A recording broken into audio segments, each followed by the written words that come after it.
مرکنر سے طویل سفر طے کر کے آنے والا قاصد سلطنت اسلامیہ کے حکمران سے ملنا چاہتا تھا۔ اس کے پاس ایک خط تھا جس میں غیر مسلم پادری نے مسلمان سپہ سالار قتیبہ بن مسلم کی شکایت کی تھی۔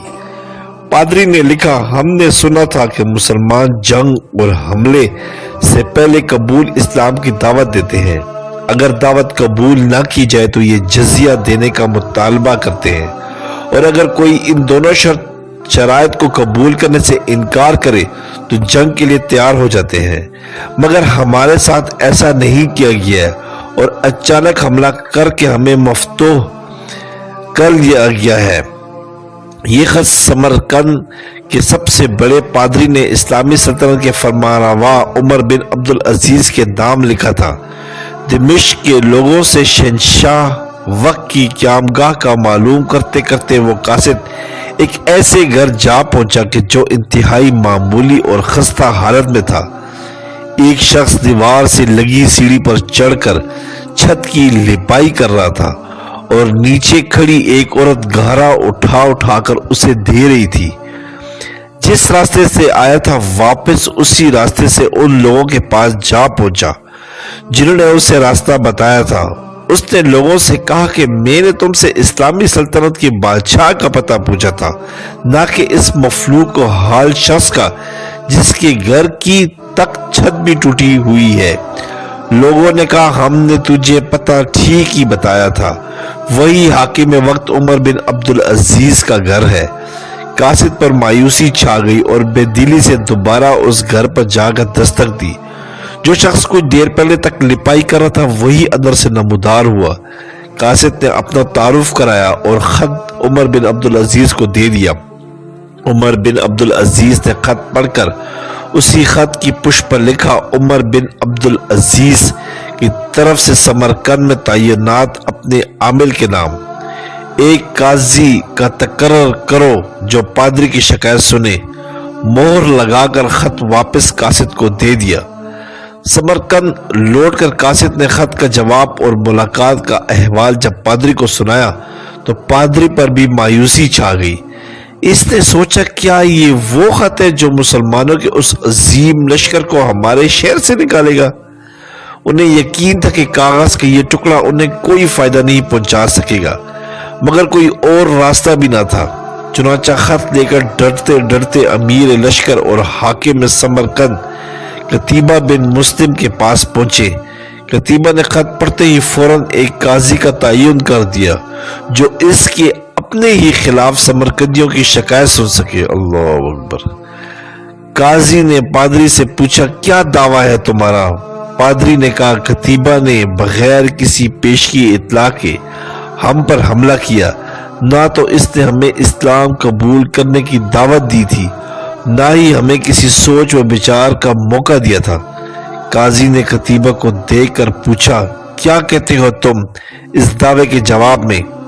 قتیبہ نے کہا، قاضی صاحب، جنگ تو ہوتی ہی فریب اور دھوکہ ہے۔ سمرقند ایک عظیم ملک تھا، اس کے کرب و جوار کے کمتر ملکوں نے نہ تو ہماری کسی دعوت کو مان کر اسلام قبول کیا تھا اور نہ ہی جزیہ دینے پر تیار ہوئے تھے، بلکہ ہمارے مقابلے میں جنگ کو ترجیح دی تھی۔ سمرقند کی زمینیں تو اور بھی سرسبز، شاداب اور زوراور تھیں۔ ہمیں پورا یقین تھا کہ یہ لوگ بھی لڑنے کو ہی ترجیح دیں گے۔ ہم نے موقع سے فائدہ اٹھایا اور سمرقند پر قبضہ کر لیا۔ قاضی نے قتیبہ کی بات کو نظر انداز کرتے ہوئے دوبارہ پوچھا، قتیبہ، میری بات کا جواب دو، تم نے ان لوگوں کو اسلام قبول کرنے کی دعوت، جزیہ یا پھر جنگ کی خبر دی تھی؟ قتیبہ نے کہا، نہیں قاضی صاحب، میں نے جس طرح پہلے ہی عرض کر دیا کہ ہم نے موقع سے فائدہ اٹھایا تھا۔ قاضی نے کہا، میں دیکھ رہا ہوں کہ تم اپنی غلطی کا اقرار کر رہے ہو، اس کے بعد تو عدالت کا کوئی اور کام ہی نہیں رہ جاتا۔ اللہ نے اس دین کو فتح اور عظمت تو دی ہی عدل و انصاف کی وجہ سے ہے، نہ کہ دھوکہ دہی اور موقع پرستی سے۔ میری عدالت یہ فیصلہ سناتی ہے کہ تم مسلمان فوجی اور ان کے عہدیدار ان بمائے اپنی بیوی بچوں کے اپنی ہر قسم کی املاک اور مال غنیمت چھوڑ کر سمرقند کی حدود سے باہر نکل جائے اور سمرقند میں کوئی مسلمان باقی نہ رہنے پائے۔ اگر ادھر دوبارہ آنا بھی ہو تو بغیر کسی پیشگی اطلاع و دعوت کے اور 3 دن کی سوچ بچار کی مہلت دیے بغیر نہ آئے جائے۔ پادری جو کچھ دیکھ اور سن رہا تھا وہ ناقابل یقین تھا۔ چند گھنٹوں کے اندر ہی مسلمانوں کا عظیم لشکر قافلہ در قافلہ شہر کو چھوڑنے کے جا چکا تھا۔ سمرقندیوں نے اپنی تاریخ میں ایسا کبھی نہیں دیکھا تھا کہ جب طاقتور فاتح قوم کمزور مفتوح قوم کو یوں دوبارہ آزادی بخش دے۔ ڈھلتے سورج کی روشنی میں لوگ ایک دوسرے سے سرگوشیاں کرنے لگے کہ یہ کیسا مذہب اور یہ کیسے پیروکار ہے۔ عدل کا یہ معیار کہ اپنوں کے خلاف ہی فیصلہ دے دے اور طاقتور سپاسالار اس فیصلے پہ سر جھکا کر عمل بھی کر دے۔